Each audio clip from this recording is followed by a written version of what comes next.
Oases don't usually tremble, but on that night, even the air around the studio seemed to hold its breath, as if Hollywood itself sensed that something fragile was about to crack open on live television.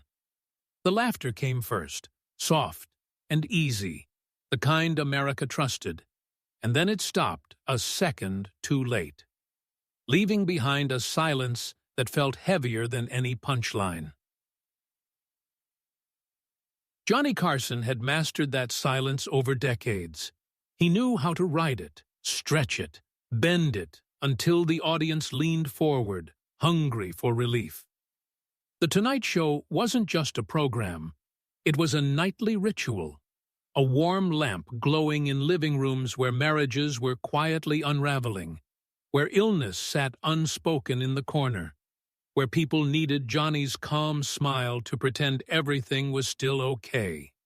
That night, the joke slipped out like so many before it.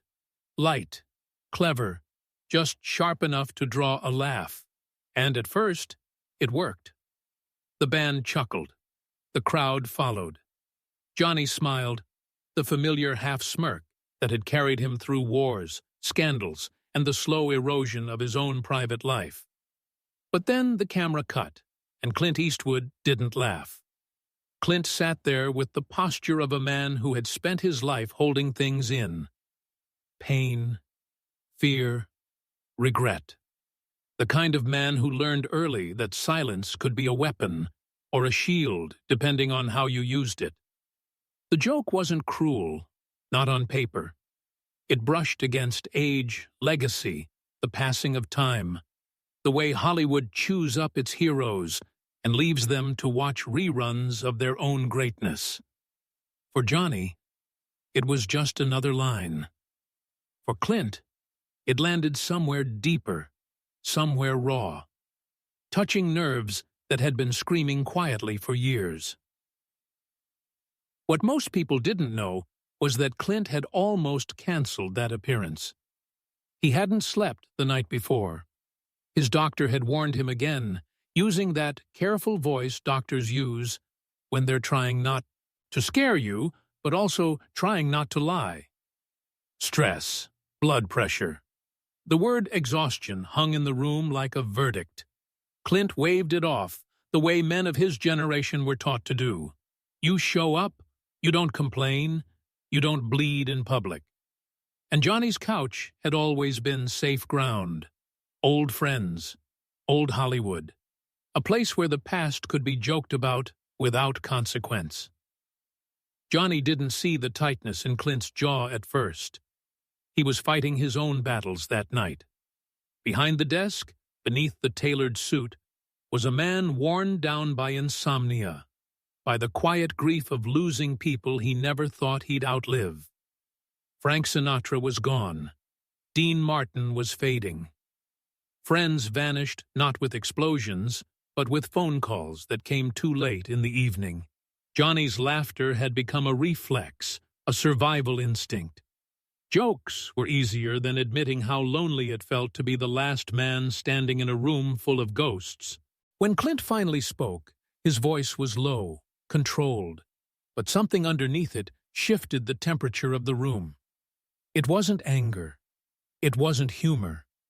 It was something closer to disappointment, mixed with fatigue, mixed with the kind of sadness that comes when you realize even your friends don't fully see you anymore. The audience didn't know how to react. Some laughed, unsure. Some clapped too early. Johnny's smile froze, just for a fraction of a second, a crack only visible to those who had watched him long enough to know the difference. That moment carried weight far beyond the studio. It carried years of unspoken competition, mutual respect, and quiet envy. Clint, the man who aged into power, who turned wrinkles into authority. Johnny, the man who stayed young in America's mind while feeling older every night. He walked off stage alone. Both men had buried things, failed marriages, children who grew up mostly without them. Choices justified as necessary for greatness, now echoing back as empty rooms and unanswered questions. Backstage, after the cameras stopped rolling, the mood didn't lift. Crew members whispered. Producers avoided eye contact. Someone mentioned Gregory Peck, how he once said fame was just loneliness with better lighting. Someone else brought up Marlon Brando, how he stopped caring entirely, how illness had hollowed him out long before his body gave up. Hollywood had a way of teaching its legends to smile through decay. Johnny sat alone for a moment after Clint left, staring at the desk that had been his anchor and his prison. He thought about words he wished he could take back. He thought about jokes that were easier than apologies. He thought about how many times he'd used humor to dodge truth, to avoid saying I'm tired or I'm scared or I don't know how much time I have left. Clint, meanwhile, sat in his car, hands on the steering wheel, feeling his chest tighten, not from anger, but from the weight of holding in everything he never allowed himself to say on camera. Neither man knew then that people would talk about that night for years, replaying the clip, analyzing the silence, missing the real story entirely. Because the real story wasn't the joke. It was what both men were carrying when it was told.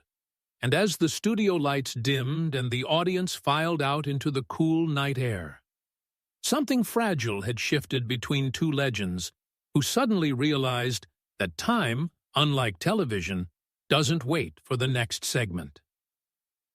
Beloved men of the screen and stage often hide their scars behind routines, behind scripted smiles, but Clint's expression that night revealed cracks no camera should ever capture. Back in his trailer, the reflection in the mirror wasn't just his own. It was decades of decisions, missteps, and the quiet anguish of watching friends die one by one. He thought about Sandra Locke, how their love had splintered under pressure and public scrutiny, how trust could be weaponized and words could wound more sharply than a knife ever could.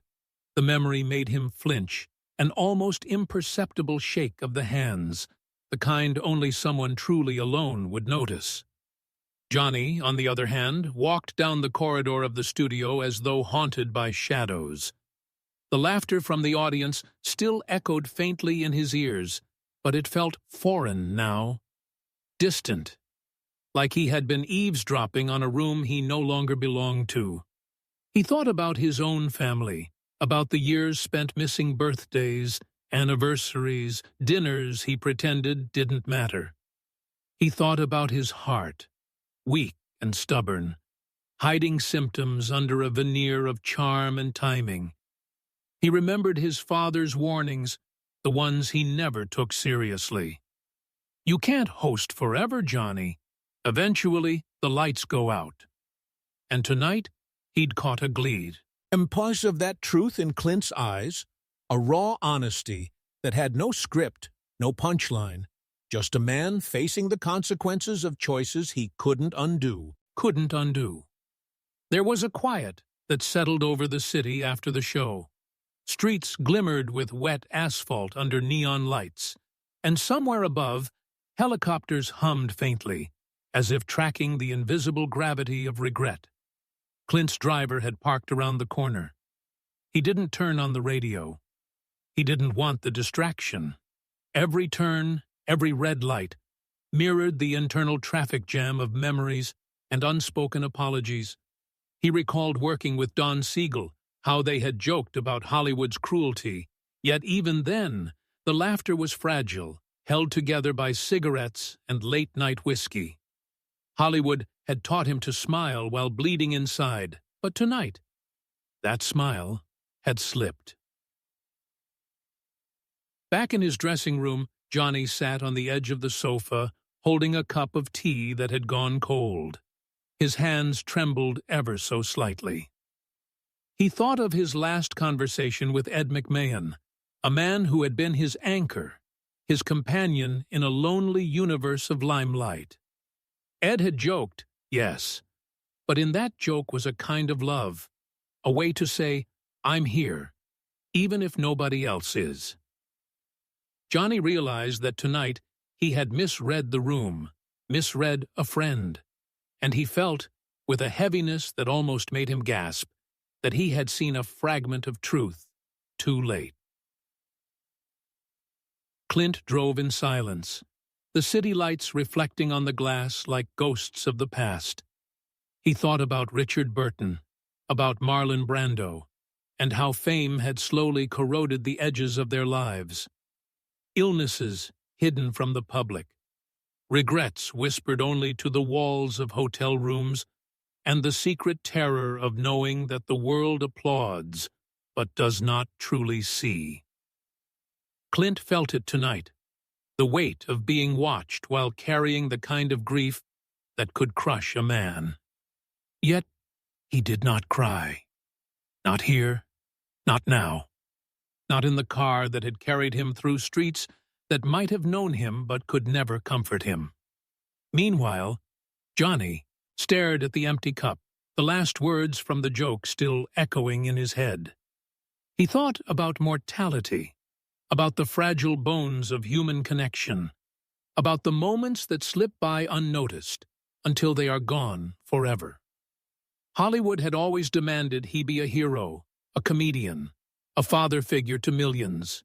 But in that moment, alone with only his thoughts, he was just a man who had spoken words that might have hurt someone he cared for deeply, words that could never be taken back. And as the night deepened, the city asleep around him, both men unknowingly carried the same invisible burden, an unspoken understanding that life, fame, and regret are heavier than laughter and far more unforgiving. The next morning, the story of that night began to leak, not through official channels, not through interviews, but through whispers in Hollywood's back corridors, quiet confidences shared over coffee and cigarettes in little-known corners of studios. Producers, assistants, makeup artists, people who had watched from the sidelines, spoke in hushed tones about the tension, the weight, the brief moment when laughter turned into something unrecognizable. Johnny's team tried to frame it as just a misfired joke, but those who were there knew better. Something had shifted, something invisible, a thread pulled tight between two of Hollywood's most iconic figures, one that would never fully relax. Clint, for his part, returned to the solitude of his home, a sprawling house that seemed to amplify silence. He wandered from room to room, past photographs of films and awards, past letters from fans that spoke only of admiration, never understanding. He thought about his children, about what he had sacrificed for a career that demanded perfection while offering so little tenderness in return. The walls held stories of past love, failed connections, and the kind of regret that never left. He sat in the dim light of the study, staring at his hands, feeling the pulse of a life spent performing, commanding, surviving, but rarely, if ever, being allowed to simply be